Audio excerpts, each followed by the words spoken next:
Retrofitting our radios onto any meter is an easy process and instantly transforms your meter into a smart water meter. We offer retrofitting kits for every major brand of water meter, and the installation process is similar for the different brands and sizes of meters. In this video, we will be using a Neptune T10 as the example. In the package with your radios, you will receive the plastic housing pieces, adapter rings, and the tri-wing set screw. To remove the radio from a Neptune meter, use a screwdriver to release the security pin.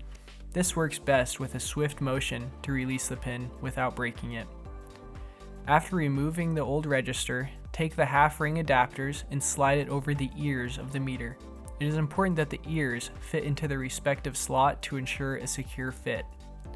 After securing the adapter rings, place the radio inside the housing and clip on the housing cap.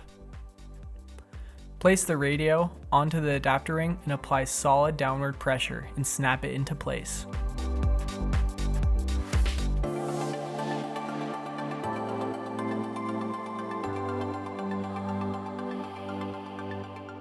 Once snapped on, make sure it is securely seated onto the meter, ensuring there is no gaps between the radio and the adapter ring.